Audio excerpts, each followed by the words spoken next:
ये जो आपका क्वेश्चन है पीसमेल डिस्ट्रीब्यूशन का, इस क्वेश्चन में देखो आपको क्या बताया, A B and C are partner sharing profit and loss in the ratio 3:2:1। तो ये हो गया उनका प्रॉफिट शेयरिंग रेशियो।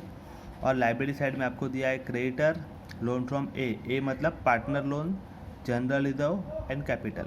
इस क्वेश्चन में आपको जनरल रिजर्व दिया है, मतलब आपको इसमें एडजस्टेड कैपिटल फाइंड आउट करना पड़ेगा। कैसे फाइंड आउट करेंगे, जो हम एक्सेस कैपिटल का फॉर्मेट बनाते हैं ना, उस फॉर्मेट में एडजस्टेड कैपिटल फाइंड करने के लिए कैपिटल में रिजर्व ऐड किया जाएगा। जो आपका जनरल रिजर्व है उसको रेशियो से डिस्ट्रीब्यूट करना है। कैसे करेंगे वो बताता हूँ। ये देखो स्टेटमेंट ऑफ एक्सेस कैपिटल, इसमें पहला आपका ओपनिंग बैलेंस। ये ओपनिंग बैलेंस जो आपको क्वेश्चन में दिया गया होगा वो ये क्वेश्चन में दिया हुआ है 20, 25 एंड 10। तो ये आ गया 20, 25 एंड 10, ये आ गया आपका opening balance. Add general reserve, general reserve का अमाउंट आपको दिया है क्वेश्चन में 12,000। उस 12,000 को 3:2:1 के रेशियो से डिस्ट्रीब्यूट करना है। तो 3:2:1 के रेशियो से डिस्ट्रीब्यूट किया तो 6, 4 एंड 2। अभी एडजस्टेड कैपिटल मतलब इन दोनों का टोटल, तो ये आ गया आपका एडजस्टेड कैपिटल। ठीक है, आगे हमारा स्टेप, इसको हम नाम लिखते हैं नंबर 1। अभी सेकंड नंबर में पीएसआर मतलब profit sharing ratio. Profit sharing ratio आपको क्वेश्चन में बताया गया है वही 3:2:1। तो अभी हमें फाइंड आउट करना है यूनिट कैपिटल। कैसे फाइंड करेंगे, आपका जो एडजस्टेड कैपिटल है उसको पीएसआर से डिवाइड करना है। तो 26,000 डिवाइड बाई 3 तो 8,666.67। इसको डिवाइड बाई 2 किया तो 14,500 और इसको डिवाइड बाई 1 किया तो 12,000।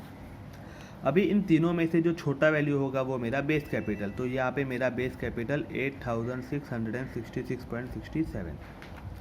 अभी इसको जो आपका बेस कैपिटल है उसको पीएसआर से मल्टीप्लाई करना होता है। तो इसको 8,666.67 इंटू 3 करोगे तो ये राउंड ऑफ अमाउंट आ जाएगा। इंटू 2 करोगे तो 17,333 एंड इंटू 1 करोगे तो 8,667। ठीक है, अभी आपका जो एडजस्टेड कैपिटल है उसमें से प्रोपोर्शनेट कैपिटल माइनस करना है। मतलब 26 minus 26 nil, 29 minus 17,333 11,667 and 12,000 minus 8,667 divide minus किया तो 3,333। इसको नाम लिखना है एक्सेस कैपिटल। फिर से बताता हूँ एक्सेस कैपिटल कैसे मिला। आपका जो एडजस्टेड कैपिटल है उसमें से प्रोपोर्शनेट कैपिटल माइनस किया, 26 minus 26, 29 minus 11,667 and 12,000 minus 8,667। Excess capital आ जाने के बाद वापस से हमारा ऊपर से रूल चालू होगा पीएसआर, प्रॉफिट शेयरिंग रेशियो। तो प्रॉफिट शेयरिंग रेशियो है आपका 2:1। ये दोनों का लिखना है क्योंकि ये तो नील हो चुका है। तो इसको 2 से डिवाइड किया और इसको 1 से डिवाइड किया तो हमें मिलेगा हमारा यूनिट कैपिटल। अभी इन दोनों में से जो छोटा वैल्यू होगा वो मेरा बेस कैपिटल। तो बेस कैपिटल 3,333। अभी इसको इंटू 2 करोगे ना तो अमाउंट आपका आएगा 6,666। यहाँ पे ध्यान देना, बेस कैपिटल का वैल्यू है 3,333, इंटू 2 करोगे तो अमाउंट आएगा 6,666। लेकिन यहाँ पे मुझे राउंड ऑफ करना है, यहाँ पे 7 है ना, इसलिए इसको राउंड ऑफ के लिए मैंने 7 कर लिया। तो आपका आंसर 5,000 हो जाएगा।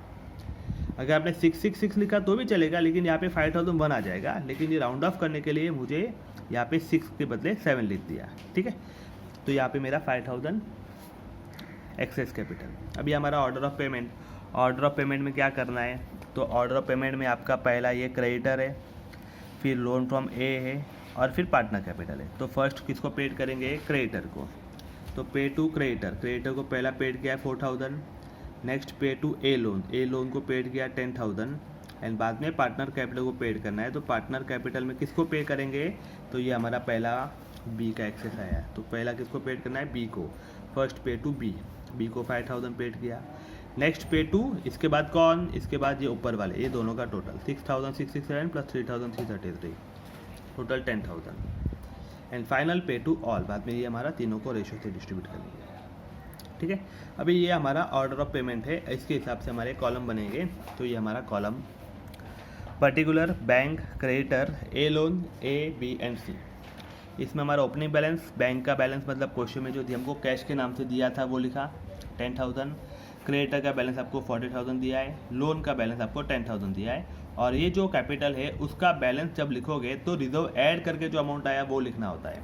मतलब ये जो हमने बैंक, क्रेडिटर और ए लोन, ये तो बैलेंस शीट का लिखा, और ये जो तीनों का कैपिटल है वो कैपिटल आपका जो क्वेश्चन में एडजस्टेड कैपिटल का वैल्यू फाइंड करके निकाला आपने 26, 29 एंड 12, ये वाला लिखना है।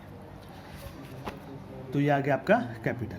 अभी इसमें ना तो कुछ प्रोविज़न करने बोला था, ना कुछ एक्सपेंसेस के लिए बोला है, तो हमें डायरेक्ट पेमेंट करना है आउटसाइडर को, तो वो है क्रेडिटर। तो क्रेडिटर को पेड किया हमने 10,000। यहाँ पे कन्फ्यूज़न हुआ था बहुत लोगों को कि यहाँ पे पहले डायरेक्ट क्रेडिटर को क्यों दिया, क्योंकि क्रेडिटर हमारा आउटसाइड लायबिलिटी है, इसलिए उसको 10,000 दे दिया।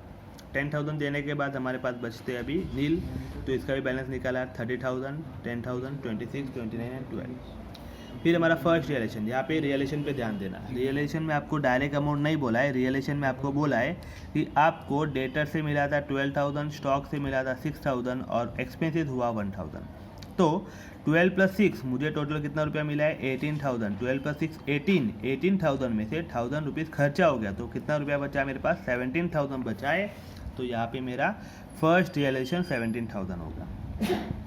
उसमें से पे टू क्रेडिटर, क्रेडिटर को पेड कर दिया, देना था 30, नहीं है मेरे पास 30, तो जितना है उतना दे दिया। 17,000 पेड कर दिया, पेड करने के बाद अभी ये नील हो गया, तो सबका बैलेंस फाइंड आउट करना है। फिर सेकेंड रियलेशन का वापस वही रूल। सेकेंड रियलेशन का अमाउंट 22,000 + 1,000, 23,000 माइनस 1,500, तो बचेगा आपका 21,500। अभी मेरे पास है 21,500, लेकिन देना है मुझे उतना नहीं, मुझे देना है कितना है 13,000 ही देना है, तो 13,000 पेड कर लिया, बचा 8,500। अभी वो किसको देंगे, सेकंड पार्टी कौन है, ए लोन, तो ए लोन को पेड किया। ए लोन को पेड करने के बाद अभी हमारे पास यहाँ पे बैलेंस नील हो गया है, तो फिर सबका बैलेंस फाइंड आउट किया। फिर हमारा थर्ड रियलेशन का अमाउंट है मेरा 6,000 + 10 16 माइनस 1,200, तो ये अमाउंट आ गया आपका 14,800। पे टू ए लोन को पेड किया 1,500,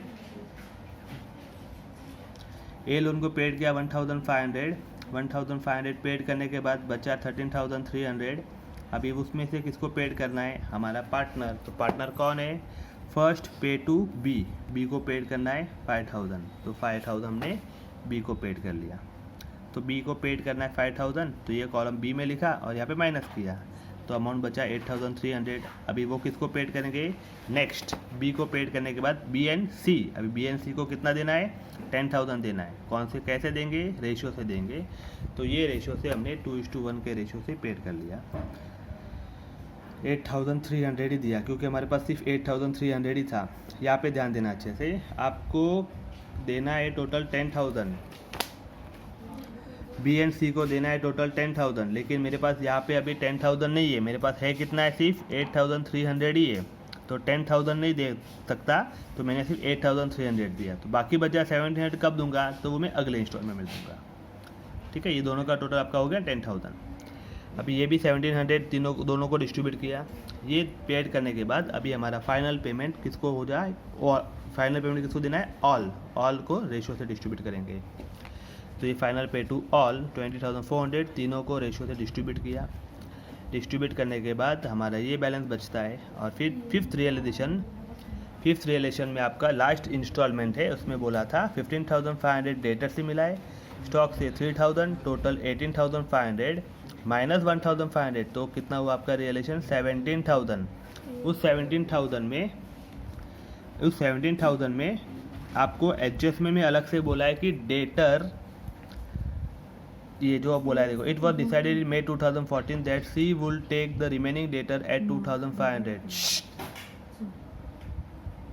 It was decided in May 2014 that C will take the remaining debtor at ₹2,500। तो डेटर का पैसा सी हमें देने वाला है, कितना देने वाला है 2,500, तो ये 2,500 यहाँ पे ऐड होगा क्योंकि ये पैसा हमें मिलेगा, तो इनका टोटल 19,500। अभी ये पे टू ऑल, ये पेड करने के बाद आपका बैलेंस जो बचता है वो पॉजिटिव बचता है, इसलिए लॉस करना है।